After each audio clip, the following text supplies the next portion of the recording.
The hall smelled faintly of wax and fear. Rows of folding chairs lined the sides of the scuffed wooden floor, but all I could see was the judging table, 3 men and 2 women, faces locked in neutral as I stood in my leotard, hands trembling. Outside it was late May in New York, but the windows were shut tight, muffling the racket of horns. My heart hammered against my ribs. I tried to suck in a breath, just one even good breath, and failed. The music began. A violin, slow and searching. My feet wanted to move, but my body tangled up with panic, spine seizing. For half a second I tried to force it.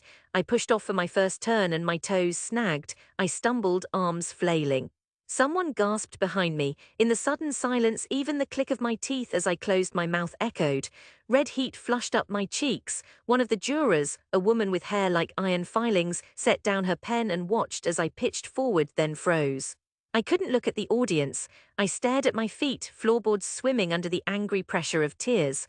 All the hours, all the nights I'd danced until the calluses split open on my toes, all felt impossibly far away. I could barely keep standing. The song ended. There was a harsh shuffling at the judges' table, a cough, a clatter as someone moved a notebook.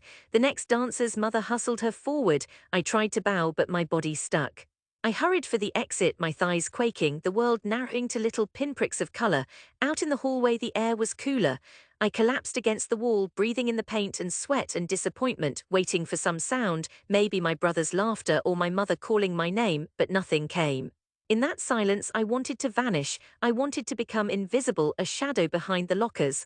And then I heard footsteps. It was Mrs. Alvarado, my old ballet teacher, her bun severe as always. "You okay, Ninas?"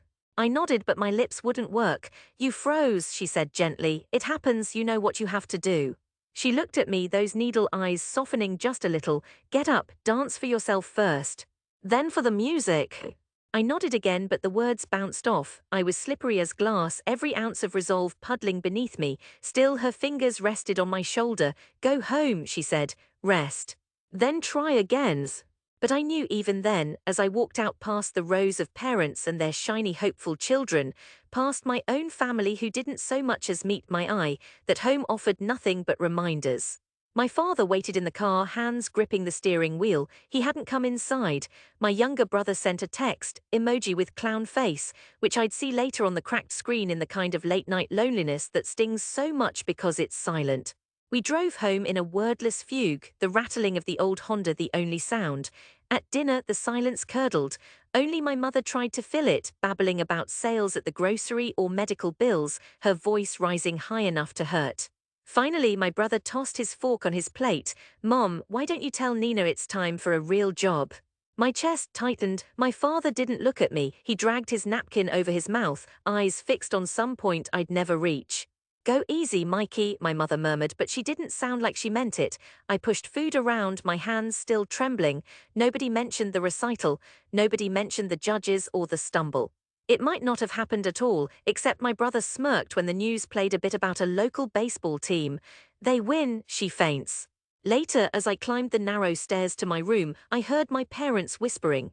The word ridiculous floated after me, mockery dressed as concern. That's how it went for months. I auditioned for a scholarship, failed, tried out for a new modern company getting started downtown. They said I didn't have the right look, whatever that meant. Mrs. Alvarado kept pressing me, "Take the 6 train north, there's an open call," but every rejection doubled the silence at home. By late summer, I was working a register at CVS to cover my Metro card, dancing in parks late at night when nobody could see me. Sometimes I'd catch sight of my reflection in shop windows. Tall, rigid posture, hair clipped back, but my face looked ghostly, drained beneath the streetlights. The city thundered around me, delivery trucks groaning, sirens echoing up the blocks, reminding me how small I was. But I kept dancing in the empty plazas, in subway stations, when the crowd thinned for a heartbeat at 2 a.m. One night in August, a man approached while I was improvising barefoot to the echo of a saxophone busker. "You trained?" he asked, his face unreadable under the brim of a battered Yankees cap. I nodded, forcing myself to stand tall. "Studio's up on 125th, he said simply, and handed me a business card. "Rehearsal Tuesday, show up if you're serious." It felt like a trick, like a scene from some movie I no longer believed I was in. Still, that Tuesday, I rode uptown, hands sweating on the rail. It was a battered space, mirrors flaked at the edges, the air thick with mildew. The dancers inside eyed me without warmth. "You here for Dante?" a girl with blue hair snapped. I nodded. She shrugged, then ran through a blend of steps that left my calves burning after 10 minutes. The man Dante watched from the side, barely speaking except to correct an arm, a line, a turn. He had no patience for hesitation. "Again, Nina. You stop moving, you stop hoping. Music's not gonna wait for you." I danced until my feet ached open again, but through it I felt something thick and alive inside me, resolve. Not pride, not hope, but a measure of quiet persistence, a refusal to let silence drown me. When Dante finally glanced my way at the end of rehearsal, he just jerked his chin. "You come back Thursday." For a while, life became a tangle of day shifts, slinging cheap groceries, and nights spent in the battered studio, sweat turning my hair to ropes. Outside, summer faded, students returned to Columbia and NYU, and I rode the train in their slipstream, tired, invisible but present. At home, I told no one. I left my leotard stashed under my bed, snuck out with lies about closing shifts at work. When I got home after midnight, my father was usually snoring in front of the TV. My mother asked if I'd remembered to buy milk. Mikey was never around anymore, sleeping at friends' places, laughing at something on his phone. Some nights I wore headphones in the kitchen, replaying voice memos Dante sent with new routines. For hours I'd practice in the dark, counting steps beneath my breath, memorizing my body again. Our group's first performance was at a squat little theater in Harlem, about 50 seats, ancient pipes clanking beneath the stage. Nobody came for me, the applause was polite, distant, but afterward Dante's hand landed heavy on my shoulder. "You got grit, chica, that's how you last." I built myself on those small, silent victories, rehearsal after rehearsal.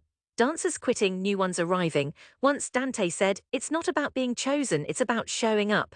I repeated that on cold mornings, letting it fill me, steadying myself against the old ache when classmates from high school posted about jobs and weddings, their lives moving in big, visible arcs. Dante's troupe started drawing bigger crowds. Someone shot a video of us, posted it online, a sudden surge of likes, a booking downtown.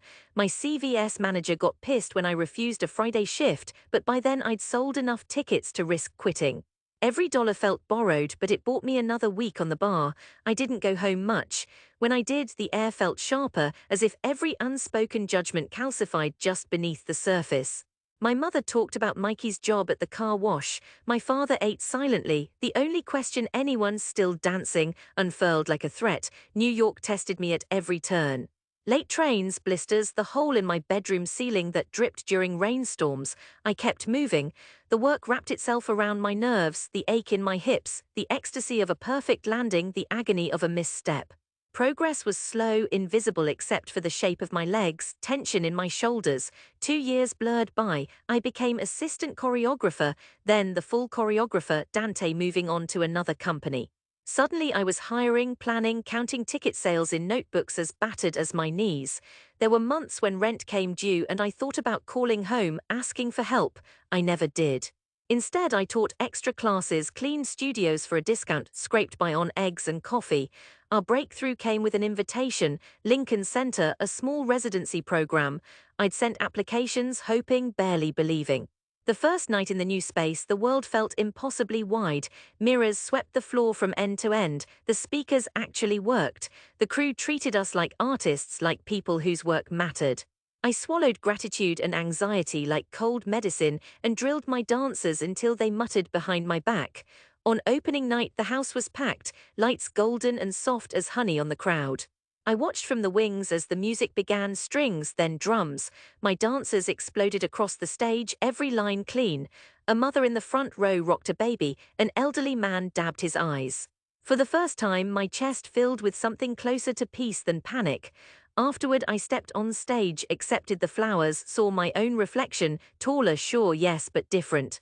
I stood bowed for the applause, and it didn't matter that my family wasn't there.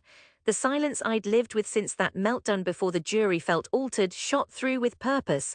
People started talking, interviews followed. A small article with my name in the Times, bookings to choreograph new works for other companies. I finally signed my own lease, a tiny studio barely larger than my old bedroom. I splurged on real curtains. One afternoon, my mother called. Something in her voice had shifted, less clipped, more curious. "That was you in the newspaper?" she asked, her accent thick. "Your Tia Carmen sent me a picture. You're leading a whole group." I swallowed, waiting for the punchline, but it didn't come. She asked questions, little things, what the shows were called, if I got paid. Then, "Your father said you looked nice on TV." I nearly dropped the phones. We talked for 10 minutes, maybe 12, that silence we'd built so meticulously, chipping apart. The next week my brother texted just 3 words, "Nice going, sis." I didn't know what to say, so I said nothing. But I saved the message, reading it on late nights when anxiety gnawed at my gut. Then came the invitation. My old community center was reopening their rebuilt hall, a celebration for donors, teachers, parents. Mrs. Alvarado called, asking me to come home, choreograph something for the day. "Show them what you've done," she said. When I hesitated, she added, "They should know." It felt sharp, walking back into that neighborhood after years away. Autumn painted the trees outside gold, the city wind snatching leaves and spinning them down the block. My father met me at the steps of our old house, his mouth tight as ever. "We closed early for the ceremony," was all he said, then turned away. But when I went inside, I found my mother had cleaned the living room, left out old photos, all me, arms and legs flying, grinning into the camera. "I invited people," she said quietly, "the aunts, the neighbors." That afternoon, the auditorium buzzed with laughter and nervous pride. Banners hung from the rafters, cheap pastry trays sweating under tin foil. In the corner, Mikey whispered to a group of friends, all pretending not to look at me. I took the stage in workout clothes, not silk, but the old battered sweatpants from the years in Dante's studio. My dancers, 3 from the company in for the weekend, waited in the wings, warmed up and silent. The first notes cut the noise, percussion, then the slow weep of a cello, live and trembling. I threw myself into the first sequence, arms slicing air, legs flaring. My sweat slicked the floor, breath hissed loud enough to mask any whispers. For 6 minutes I lost myself, no nerves, just movement, old fears burning off beneath the lights.